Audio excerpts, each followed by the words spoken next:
Perfecto, don David. Agradecemos, por favor, pueda continuar. Ya hemos corregido lo que estaba pasando y gracias a usted por ponerlo la alerta frente al tema. Por favor, entonces continúe y tiene usted la palabra. Una pregunta, ¿debo continuar por donde iba o debo volver a...? Si quiere un par de minutos antes para que estemos seguros de que usted pueda transmitir su mensaje completo.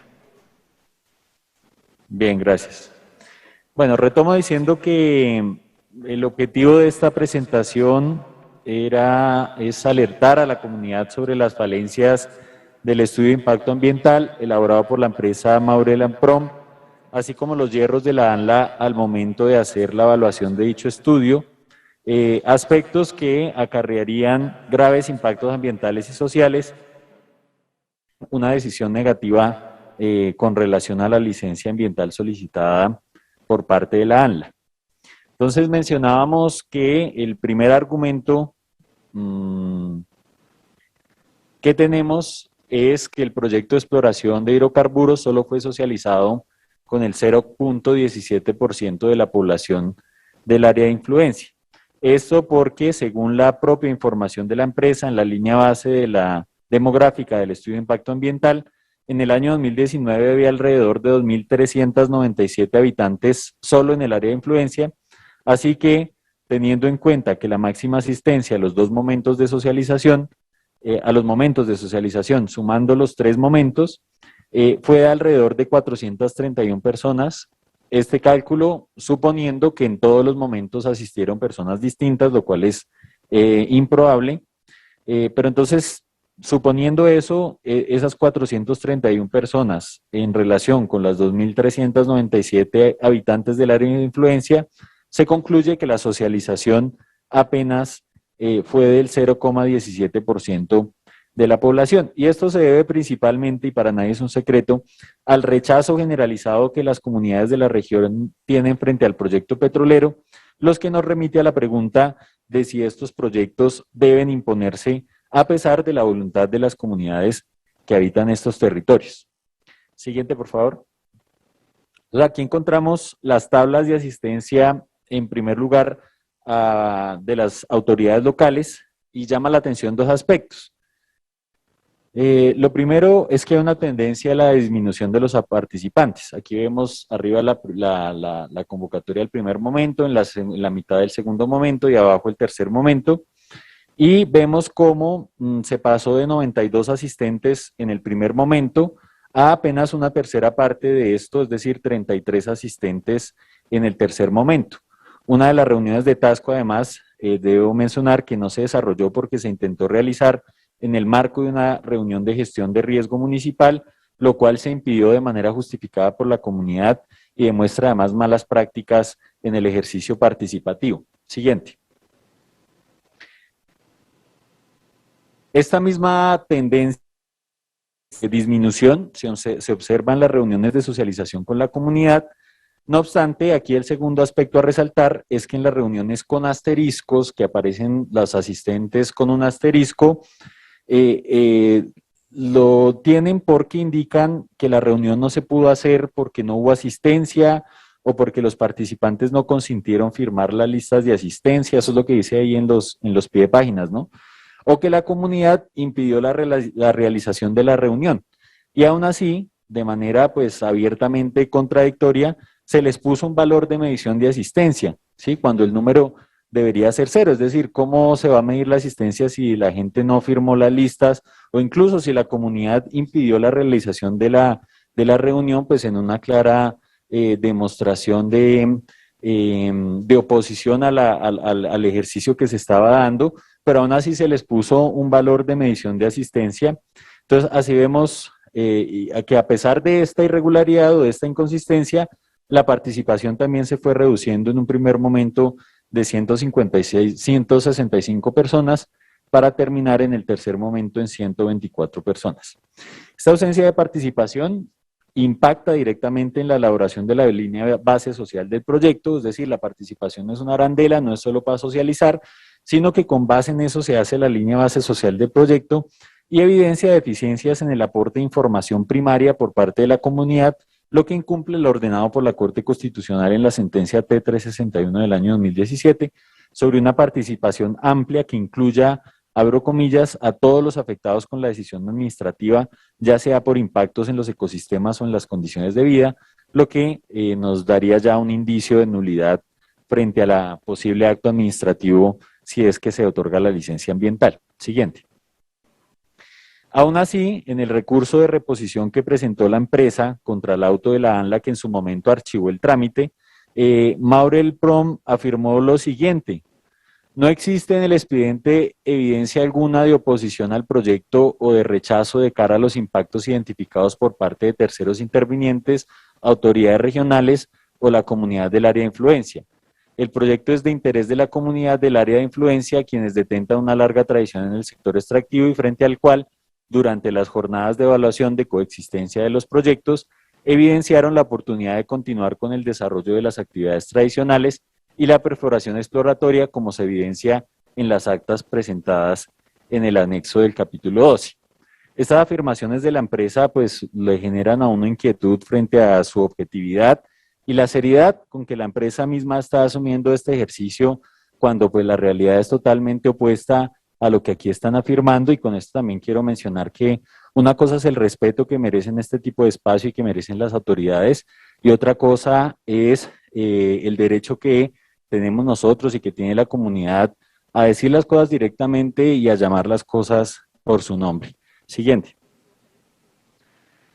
El segundo argumento, la segunda premisa, es que el área de influencia directa del proyecto no tuvo en cuenta los impactos más significativos y fue delineada a conveniencia. Entonces aquí hay dos argumentos. Empezamos por el primero: ¿por qué no tuvo en cuenta los impactos más significativos? Siguiente, por favor. Entonces, tenemos que, de acuerdo al estudio de impacto ambiental, específicamente el capítulo 4.2.1, la empresa señala que se definió el área de influencia del medio abiótico a través de la unión de áreas por los componentes de geología, geomorfología, hidrogeología e hidrología. Esto quiere decir, además, para hacer claridad, que cuando se habla del área de influencia, uno tiende a pensar que el área de influencia es el polígono petrolero, pero no. Lo que dice la norma es que la empresa está en la obligación de hacer unos análisis para mirar, de acuerdo a cada uno de estos componentes, si las afectaciones van más allá y hasta dónde van de ese polígono, de esa área del proyecto minero. Entonces, lo que dice la empresa en su EIA es que lo hizo a través de 4 componentes, o del análisis de 4 componentes: geología, geomorfología, hidrogeología e hidrología. Pero si uno lo mira en detalle, en realidad solo se relacionó información de 2 componentes, hidrológico y geológico. Entonces allí ya hay una falta a la verdad.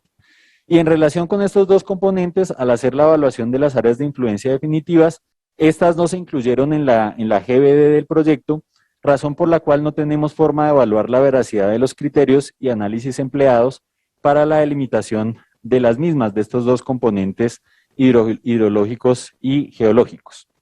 Adicionalmente, la empresa no nos dio una justificación, o no presenta una justificación ni un soporte técnico de por qué no se definieron áreas de influencia de los componentes de suelos, geotécnica y atmosférico.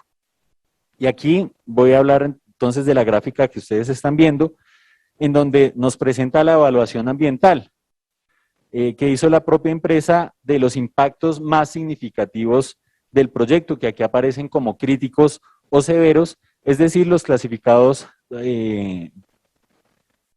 como impactos más significativos, y allí encontramos los factores de geotecnia, suelos, calidad de aire y ruidos. Nuevamente, si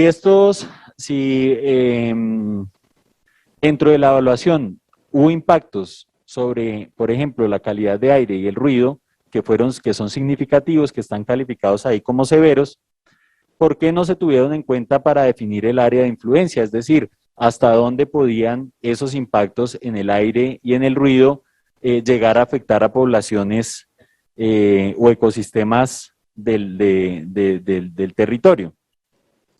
Y aquí señalar, por ejemplo, que dentro de los impactos que se relacionan en el estudio de impacto ambiental, se señala la generación de procesos erosivos y condicionamiento a procesos de inestabilidad de terreno, los cuales están relacionados con el componente de geotecnia. Se señala la pérdida del horizonte orgánico, posibilidad de contaminación del suelo, los cuales están relacionados pues, con el componente suelo.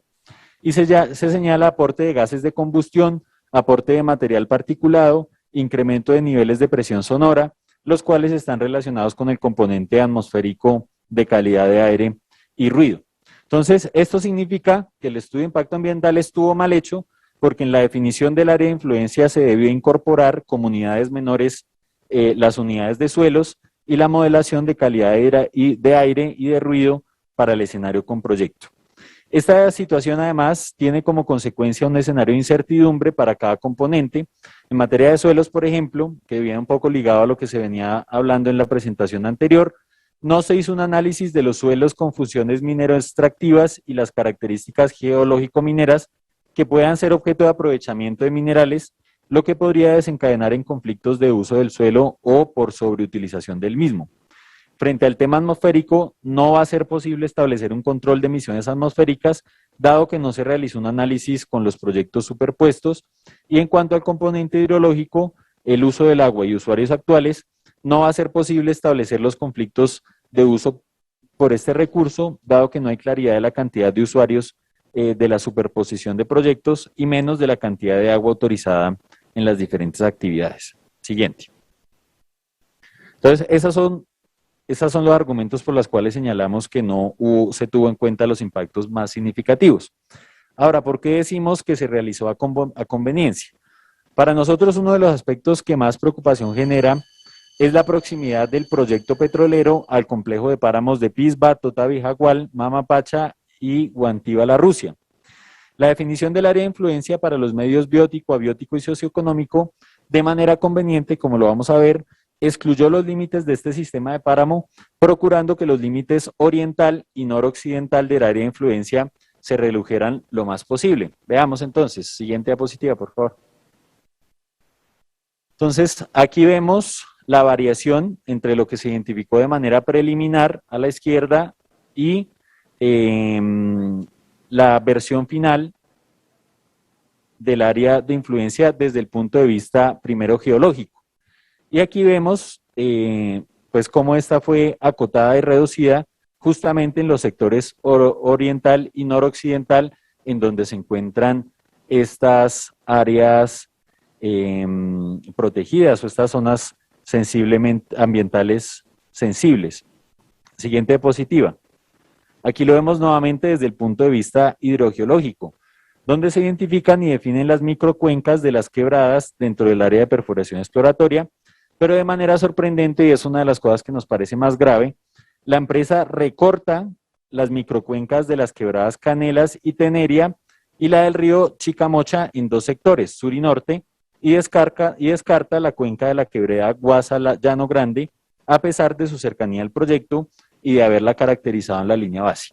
Es decir, que a través de este truco, podríamos decir, la empresa recorta las microcuencas y de esta forma recorta el área de influencia y nuevamente excluye estas áreas ambientales de mayor sensibilidad. La empresa justifica este recorte de las microcuencas supuestamente porque existe una pendiente elevada de estas cuencas y en su carácter encañonado, que constituye un límite físico de los posibles impactos negativos. Lo dijo explícitamente así, abro comillas. La pendiente de las microcuencas localizadas en la margen derecha del río Chicamocha es bastante elevada y el río Chicamocha, hacia donde confluyen los cauces principales de cada microcuenca, Guasa, Llano Grande, Canelas y Carbonera, es bastante encañonado. Por tanto, se constituye un límite físico para posibles impactos negativos del proyecto y por tanto el límite estará marcado por el límite del polígono COR 15. O sea, aquí nos están diciendo que no se va a utilizar como criterio la cuenca, el análisis de la cuenca, sino el límite del polígono COR 15. Pero entonces este argumento no tiene cabida porque si la cuenca se delimitó de esta forma es porque el flujo del curso del cuerpo de agua y la dinámica fluvial así lo dictamina. Es decir, que si una gota de agua cae en cualquier punto de la cuenca, siempre va a llegar al punto donde finaliza la cuenca. En esa medida, un impacto de la actividad petrolera en cualquier punto de la cuenca tiene la potencialidad de impactarla en su integralidad y no era posible hacer este recorte que se hizo. Porque es que si esta característica geográfica que menciona la empresa fuera efectivamente un límite, pues se hubiera contemplado como un criterio en la delimitación de la cuenca y no hubiera quedado como está o dentro del ordenamiento territorial fijada así la cuenca. Siguiente, por favor. En relación con el medio socioeconómico también hubo un recorte, porque se evidencia una contracción del área de influencia en el costado oriental a través de la exclusión del municipio de Gamesa, límite con el COR 15, y de un sector de las veredas Canelas, Santa Bárbara y San Isidro del municipio de Tasco, así como de su casco urbano. Es decir, que una parte de estas veredas quedó excluida, lo cual es anómalo en una unidad territorial tan reducida como es la vereda. Es decir, generalmente no se, sino que se incluye la vereda completa, y aquí particularmente o especialmente no se cortó ninguna otra vereda, sino estas veredas que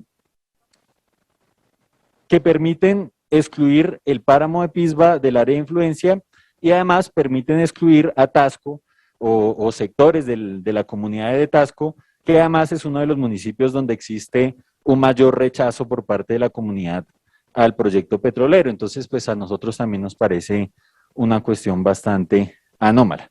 Aún así, debemos señalar que a pesar de que se excluyó el páramo nacional de Pisba, el Parque Nacional, perdón, y los complejos de páramo adyacentes al proyecto, debió hacerse un análisis de riesgo dentro del plan de gestión del riesgo por tratarse de ecosistemas estratégicos y de alta vulnerabilidad, y esto no se encuentra presente dentro del estudio de impacto ambiental. Siguiente, por favor. La tercera premisa es que la caracterización de las corrientes hídricas del área de influencia no se realizó de forma o en la forma adecuada.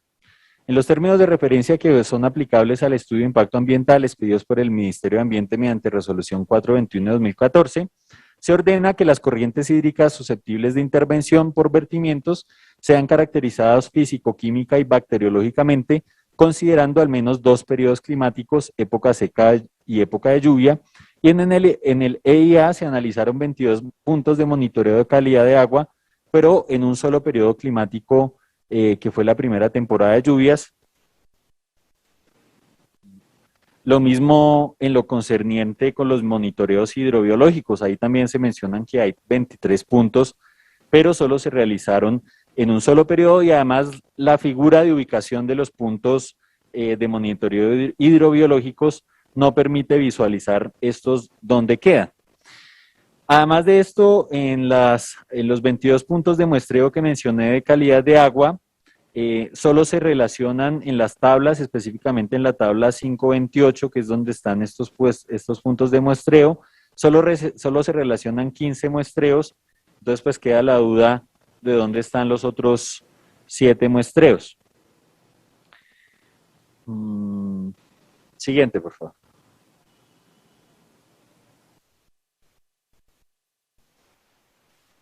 Cuarta premisa, cuarto argumento, la zonificación ambiental es inadecuada por las inconsistencias cartográficas en las coberturas vegetales que serían afectadas. Bueno, y voy a mencionar algunos otros elementos de la zonificación ambiental, además de los ya expuestos por el colectivo Guamampoma en relación con la inadecuada zonificación ambiental. Es preciso mencionar que aun cuando la empresa realizó un ajuste de las coberturas vegetales en la respuesta de información adicional, continúa con inconsistencias cartográficas que impiden identificar con precisión el área de cobertura de bosque ripario indispensable para la definición de la zonificación ambiental, porque, por ejemplo, es el hábitat de preferencia para la herpetofauna y para los mamíferos terrestres. Igualmente, en las zonas de exclusión de la zonificación ambiental, se señala que están excluidos los cuerpos de agua superficial y su ronda de 30 metros.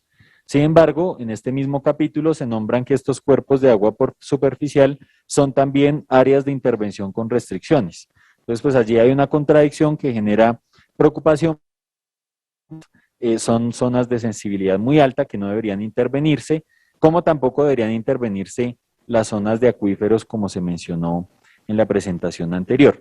Y además de esto, pues la presentación anterior también nos genera preocupación porque Recuérdese que la empresa no localizó las plataformas y los pozos exploratorios, sino que los difirió a la zonificación de manejo ambiental, que por las condiciones ya planteadas es inconsistente, es contradictoria y por tanto constituye una fuente de generación de riesgos y en nuestro criterio ya debería saberse de entrada dónde se van a ubicar las plataformas y los pozos.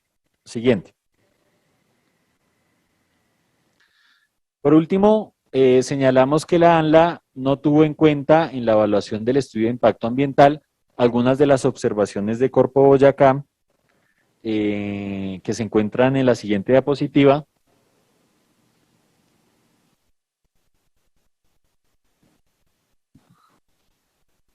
Este es un cuadro de elaboración propia,